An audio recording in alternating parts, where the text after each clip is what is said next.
महिला आयोगाच्या अध्यक्षा रुपाली चाकणकर आपल्यासोबत आहेत. ताई, काय सांगाल? मंगळगौरीचे जे आहे ते कार्यक्रम सुरू झालेले आहेत, कशा शुभेच्छा द्या? मी आज अनेक ठिकाणी कार्यक्रमाच्या निमित्तानं उपस्थित राहिले. पूर्वी वेगळी पद्धत होती, एकत्र कुटुंब पद्धत, महिलांचा सासूरवास आणि निमित्तानं घरातल्या अनेक गोष्टी आपल्या मैत्रिणीबरोबर करण्यासाठी जे काही सण होतं त्याच्यामध्ये मंगळागौर साजरा केला जायचा. आता आजचा हा मंगळागौर आहे, यामध्ये सगळ्या नोकरदार स्त्रियांचा आजचा मंगळागौर आहे. आता हा मंगळागौर स्पर्धेचा आहे. स्पर्धेचा म्हणजे एकीकडे चांद्रयान यशस्वी करत असताना त्याच्यामध्ये सहभाग असलेला महिला, त्याचबरोबर या स्पर्धेच्या दुनियेमध्ये टिकण्यासाठी तिला करावी लागणारी कुटुंबाची, तिची स्वतःची स्पर्धा आणि दररोज स्वतःचं एक अस्तित्व टिकवण्यासाठी या स्पर्धेमध्ये ती तिला सिद्ध करते. आणि या अनुषंगाने आता आमच्यातल्या मंगळागौरची गाणीसुद्धा बदलायला सांगितल्यानंतर हा फार मोठा बदल गेल्या 2-3 वर्षापासून दिसतो. मग आता हा मंगळागौर पर्यावरणाचा आहे, बालविवाहाच्या विरोधातला आहे, हुंडाबळीच्या विरोधातला आहे. आणि ह्या मंगळागौरमध्ये कौटुंबिक हिंसाचार होत असेल तर काय करावं हे सुद्धा आता मंगळागौरच्या गाण्याच्या माध्यमातून सांगितलं जातं आहे.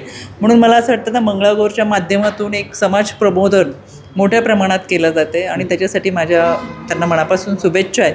आजचा रविवारचा दिवस मिळाल्याने अनेक ठिकाणी सकाळपासून हे सगळ्या कार्यक्रमांना उपस्थित राहत मी त्यांना शुभेच्छा दिलेल्या आहेत. आपण सकाळी पाहिलं तर पुण्यात एक वेगळीच माहिती जी आहे ते समोर आली की रोहिणी खडसे, त्या राष्ट्रवादीचे नेते आहेत, त्यांच्या पतींना जे आहे ते रेव पार्टीमध्ये अटक करण्यात आली. कसं पाहतं त्या रेव पार्टीकडे? पुण्यासारख्या शहरात पुन्हा रेव पार्टीचं पेव फुटू लागलं. तर मला यांच्यावर बोलावं की ह्यांची पात्रता नाही आहे ते आपण ह्या लोकांवर बोलावं. पहिली गोष्ट, काही दिवसापूर्वी म्हणजे 15 दिवसापूर्वीच खडसेंचा पिया आहे एक पांडुरंग नाफडे म्हणून, त्याच्या पत्नीने तक्रार दाखल केली होती.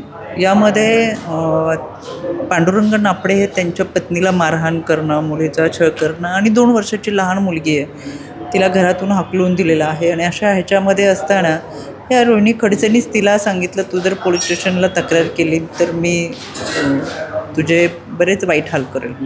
म्हणजे दुर्दैवाची गोष्ट आहे, महाराष्ट्रामध्ये ह्याला जाब विचार त्याला जाब विचारायच्या आविर्भावामध्ये आम्हाला महिलांचा फार पुळका आहे. अशा आविर्भावात वावरणारे ही लोक आहेत. आणि आज ज्या पद्धतीने रेव पार्टी किंवा हे सगळं आहे, पोलिसांनी अटक केलेली आहे. व्यसनाधीनतेकडे जाणारा हा युवा पिढी, त्यामध्ये ड्रग्स, गांजा, कोकीन यासारखे अंमली पदार्थ, खरं तर केंद्र सरकारची आणि राज्य शासनाची ड्रग्स विरोधातली मोहीम ही फार प्रबळ होती आहे आणि त्याच्या विरोधातली कडक कारवाई सरकारच्या माध्यमातून देखील केली जाते. त्याच्यामुळे पोलीस त्यांची कारवाई तर करतीलच, पण जे चाललं आहे ते अत्यंत चुकीचं आहे की आपण लोकांना ज्ञान शिकवायला जातो आहे, पण आपल्या दिव्याखाली किती अंधार आहे हे यांनी पाहावं. की महिलांनासुद्धा धमक्या देतात पोलीस स्टेशनमध्ये जाऊ नयेत. आणि अशा पद्धतीने अंमली पदार्थाच्या बाबत मला वाटतं खडसेंचं 4 तारखेचं ट्विट होतं की महाराष्ट्रात ड्रग्स येतो कुठून. आता हे ड्रग्स येतो कुठून महाराष्ट्र पाहतोय. पण आपण पाहिलं तर रोहिणी खडसे असतील किंवा एकनाथ खडसे हे वारंवार सत्ताधाऱ्यांच्या विरोधात बोलतात म्हणून ही कारवाई झाली, असं आता आरोप देखील सत्ताधाऱ्यांवर होऊ लागले.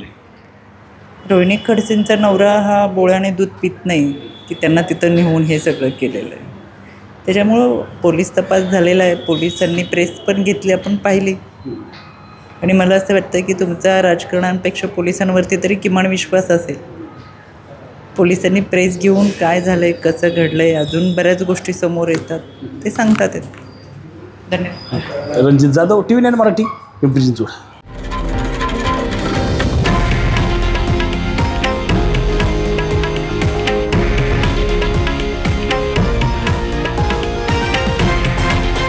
हे आहे देशातील नंबर 1 न्यूज नेटवर्क आणि आपण पाहत आहात TV9 मराठी, एकमेव.